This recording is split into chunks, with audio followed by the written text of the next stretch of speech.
السلام علیکم دوستو، سلسلہ ہے کتاب سخن در سخن کا، اور آج میں اس کا 5واں حصہ آپ کے لیے پیش کر رہی ہوں۔ فیض صاحب میں ضبط و تحمل اور غصے کو پی جانے کی بڑی طاقت تھی، لیکن صبر و ضبط کی بھی ایک انتہا ہوتی ہے۔ آخر حالات نے ان کو مجبور کر دیا اور وہ چیخ پڑے کہ کوئے ستم کی خاموشی، آباد کچھ تو ہو، کچھ تو کہو ستم کشو، فریاد کچھ تو ہو، بیداد گر سے شکوے بیداد کچھ تو ہو، بولو کہ شور حشر کی ایجاد کچھ تو ہو۔ مگر فیض صاحب کے مذہب عشق میں برہمی روا نہیں، اور نہ ان کی شائستہ غم فطرت کو شور و غوغاں پسند ہے، مگر حالات ہی ایسے تھے۔ لب پر ہے تلخی مے ایام ورنہ فیض، ہم تلخی کلام پہ مائل ذرا نہ تھے۔ رہائی کے بعد فیض صاحب نے کچھ عرصے آرام کیا، پھر پاکستان ٹائمز اور امروز اور لیل و نہار کے چیف ایڈیٹر کی حیثیت سے دوبارہ پروگریسو پیپرز سے وابستہ ہو گئے۔ اس دوران میں فیض صاحب صحافیوں کے ایک وفد کے قائد ہو کر چین گئے۔ اس سفر کی یادگار 2 نظمیں پیکنگ اور سنگیانگ اور ایک غزل ہے جو ان کے چوتھے مجموعے دستے تہ سنگ میں شامل ہے۔ دستے تہ سنگ آمادہ والی نظم فیض صاحب نے ان چیمگوئیوں سے تنگ آ کر لکھی تھی جو پروگریسو پیپرز کے بعض با اثر حلقوں نے ان کے خلاف شروع کر رکھی تھی۔ یہ وہ افراد تھے جن کو فیض صاحب کا چیف ایڈیٹر ہونا بہت ناگوار گزرا تھا، اور جو فیض صاحب کے کسی مشورے، کسی فیصلے کو قبول کرنے پر آمادہ نہ تھے۔ کبھی کہا جاتا تھا کہ میاں افتخار الدین نے یہ سفید ہاتھی خواہ مخواہ ہم پر مسلط کر دیا ہے، حالانکہ اخبار تو فیض کے بغیر بھی ٹھیک چل رہے تھے۔ کبھی ان کے شاعرانہ مزاج پر فقرے چست کیے جاتے اور کبھی اہل سیاست سے ان کی ذاتی روابط پر ناک منہ چڑھائی جاتی۔ اسی صورت ماجرا سے شکستہ دل ہو کر فیض صاحب نے کہا تھا کہ بیزار فضا در پہ آزار صبا ہے، یوں ہے کہ ہر ایک ہمدم دیرینہ خفا ہے، امڈی ہے ہر ایک سمت سے الزام کی برسات، چھائی ہوئی ہر دانگ ملامت کی گھٹا ہے۔ ملک کی سیاسی فضا بھی روز بروز زیادہ گندی اور گھناؤنی ہوتی جا رہی تھی۔ جنرل سکندر مرزا جن کو فوج کی حمایت حاصل تھی، سیاہ و سفید کے مالک بن گئے تھے اور محلاتی سازشوں کا کاروبار عروج پر تھا۔ چنانچہ مغربی پاکستان کے چاروں صوبوں کو توڑ کر ایک واحد صوبے کی شکل دی گئی۔ سندھ اور سرحد کی صوبائی اسمبلیوں نے اس تجویز کی شدت سے مخالفت کی، لیکن ان کی کسی نے نہ سنی اور 1 یونٹ بن گیا۔ مقصد یہ تھا کہ مشرقی پاکستان کو اکثریتی صوبہ ہونے کی بنا پر قومی اسمبلی میں جو برتری حاصل تھی اس کو ختم کر دیا جائے اور مغربی پاکستان اور مشرقی پاکستان کے نمائندوں کی تعداد برابر ہو جائے۔ مشرقی بنگال میں ہنگامہ شروع ہوا تو صوبائی وزارت کو توڑ کر وہاں گورنر راج مسلط کر دیا گیا۔ مغربی پاکستان میں سکندر مرزا اور مشتاق احمد گورمانی کے اشاروں پر راتوں رات ریپبلکن پارٹی کے نام پر ایک نئی پارٹی بنا لی گئی اور صوبائی اسمبلی کے بیشتر مسلم لیگی ارکان بے چون و چرا اس نئی پارٹی میں شامل ہو گئے، اور تب نیا آئین نافذ ہوا اور سکندر مرزا جو حکومت برطانیہ کے ازلی نمک خوار تھے اور جن کو تحریک پاکستان یا تشکیل پاکستان سے دور کا بھی تعلق نہ تھا، اسلامی جمہوریہ پاکستان کے پہلے صدر بن بیٹھے، اور 23 مارچ 1957 کو یوم پاکستان کا جشن سرکاری طور پر بڑی دھوم دھام سے منایا گیا۔ فیض صاحب اس روز اتفاق سے دارالحکومت کراچی میں تھے۔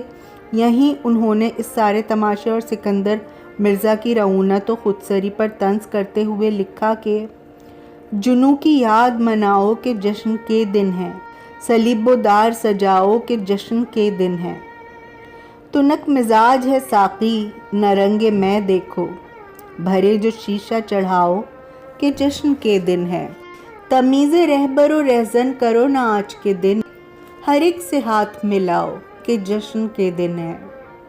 اپریل مئی 1958 میں فیض صاحب نے پروگریسو پیپرز کے چیف ایڈیٹر کو خیر بات کہا اور فلمی دنیا میں داخل ہو گئے۔ فلم ساز اختر کاردار عرصے سے ان کے پیچھے پڑا ہوا تھا مگر وہ ٹال جاتے تھے۔ فلمی ذریعہ ابلاغ کی افادیت کے وہ مدت سے قائل تھے۔ ان کا خیال تھا کہ پاکستان جیسے پسماندہ ملک میں جہاں پڑھے لکھے لوگ آٹے میں نمک کے برابر بھی نہیں، فنی اور تعلیمی مقاصد کے لیے فلم کے تفریحی میڈیم کا استعمال بہت ضروری ہے، لیکن ان کو اپنے معیار کا کوئی ڈائریکٹر نظر نہیں آتا تھا جس کے ساتھ مل کر کام کیا جا سکتا۔ آخر کار اختر کاردار ان کے معیار پر پورے اترے تو انہوں نے خوشی خوشی جاگو ہوا سویرا کے مکالمے اور گیت لکھے اور فلم کی شوٹنگ کے دوران کئی مہینے مشرقی بنگال میں جا کر رہے۔ یہ فلم یہاں تو نہ چلی لیکن یورپ، امریکہ اور سوویت یونین وغیرہ میں اس کو بہت پسند کیا گیا اور انعام بھی ملے۔ 1957 اور 1958 کے 2 سال فیض صاحب پر بہت بھاری گزرے۔ وہ پروگریسو پیپرز کے چیف ایڈیٹر تھے مگر اونچی کرسی کی یہ زینت محض نمائشی تھی، ان کے سپرد کوئی کام نہ تھا۔ عالم برزخ کی اس بے عملی سے ان کو بڑی کوفت ہوتی تھی اور اس کا اثر ان کی شاعری پر بھی پڑا۔ اس کے علاوہ ملک کے حالات بھی اتنے ناگفتبا تھے کہ زندگی کے تاریک افق پر روشنی کی ایک لکیر بھی نظر نہ آتی تھی۔ چنانچہ ان 2 برسوں میں فیض صاحب نے فقط 2 نظمیں اور 2 غزلیں کہیں۔ اپنی نظم شام میں انہوں نے جو خیالی تصویریں بنائی ہیں وہ بڑی پراسرار ہیں۔ ان کو شام کے دھندلکے میں پرانے درخت، ٹوٹے پھوٹے مندر دکھائی دیتے ہیں اور آسمان کسی پروہت کی مانند جسم پر راکھ ملے، ماتھے پہ سندور ملے چپ چاپ سر نواڑے بیٹھا ہے، اور وہ اس نتیجے پر پہنچتے ہیں کہ ہو نہ ہو اس بھیانک منظر کے پیچھے جو دراصل ملک کا منظر ہے کوئی جادوگر ضرور ہے جس نے آفاق پہ پھیلایا ہے یوں سحر کا دام۔ بجھے دل کی یہ کیفیت ان کی غزل میں اور شدت اختیار کر جاتی ہے۔ اتنی مایوسی تو فیض صاحب کے پورے کلام میں شاید ہی ملے جتنی اس غزل میں ہے۔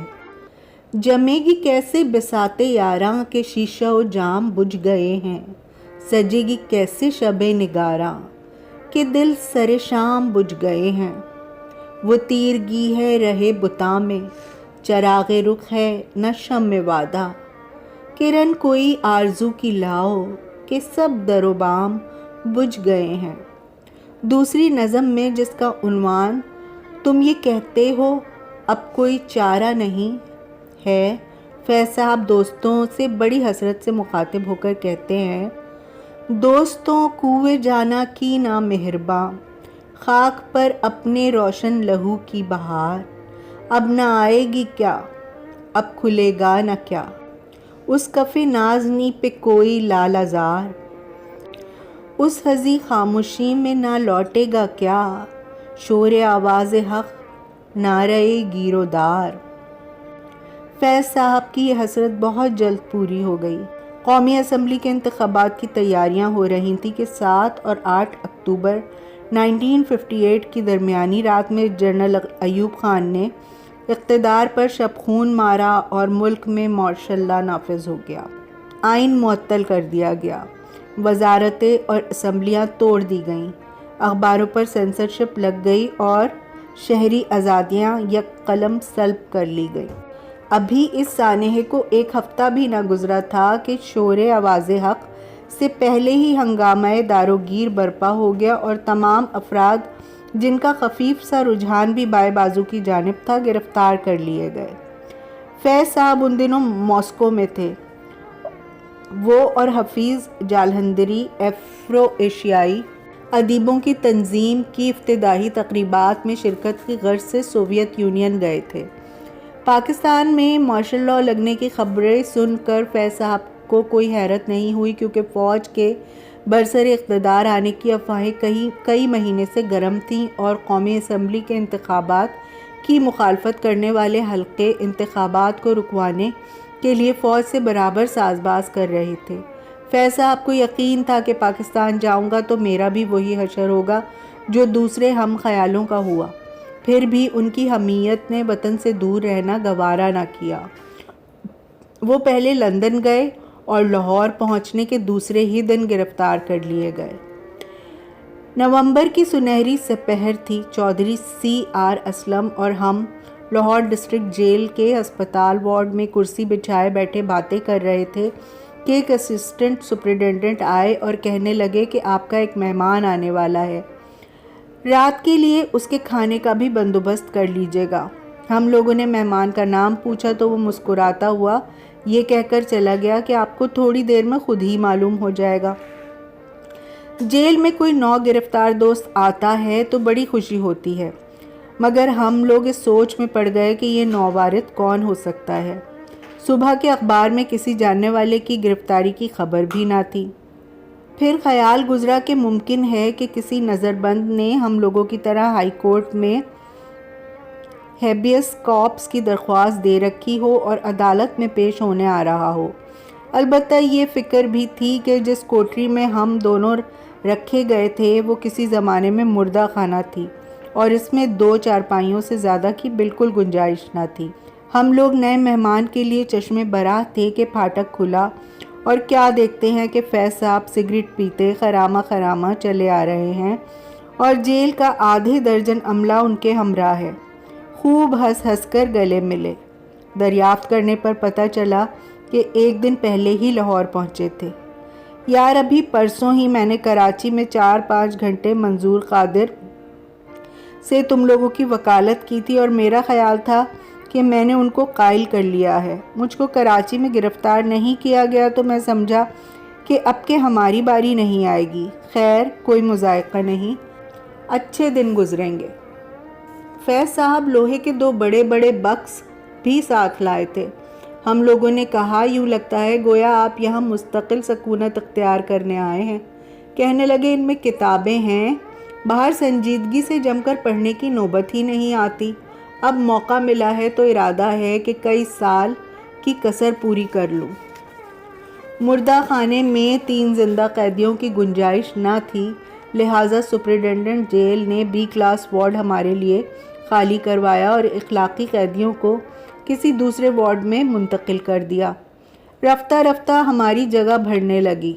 دادا فیروز دین منصور بہاول نگر جیل سے آئے، فضل الہی قربان بہاولپور سے، دادا امیر حیدر راولپنڈی سے اور قصور گردیزی جن پر خاص عتاب تھا ملتان میں ان کی کئی عمارتوں کو بلڈوزر چلا کر مسمار کر دیا گیا تھا، شاہی قلعہ لاہور میں پولیس کے مہمان رہ کر واپس ہوئے تھے۔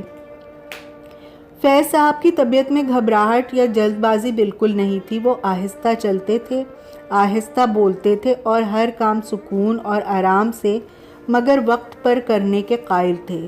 جیل میں بھی ان کے معمولات میں فرق نہیں آیا۔ وہ صبح اٹھ کر شیو کرتے اور کپڑے بدل کر یوں تیار ہو جاتے گویا دفتر جانا ہے۔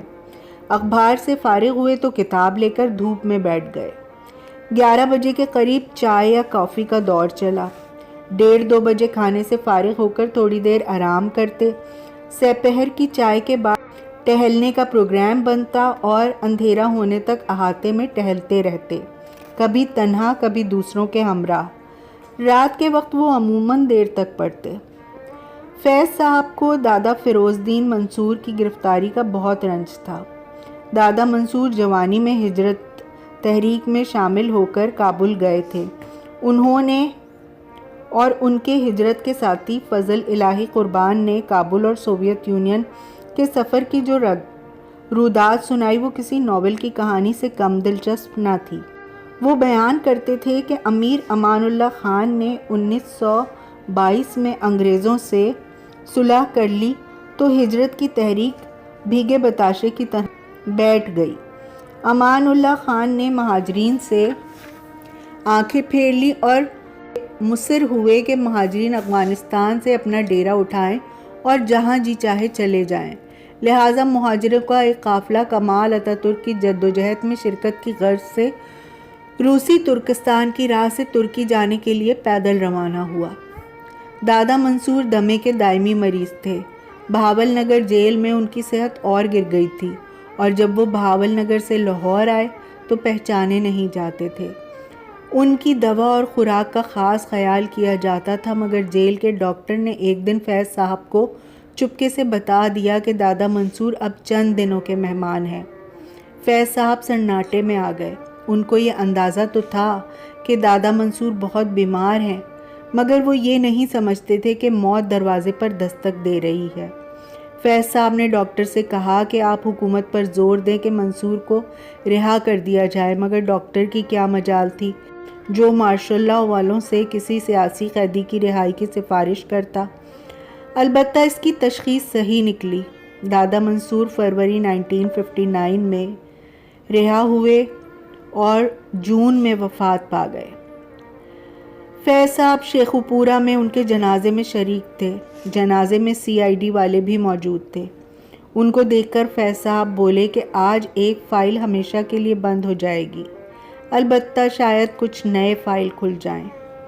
واپس آ کر انہوں نے وہ غزل نما مرثیہ لکھا جس کا مطلع ہے: تیرے غم کو جاں کی تلاش تھی، تیرے جاں نثار چلے گئے، تیری رحم میں کرتے تھے سر طلب، سرے رہ گزار چلے گئے۔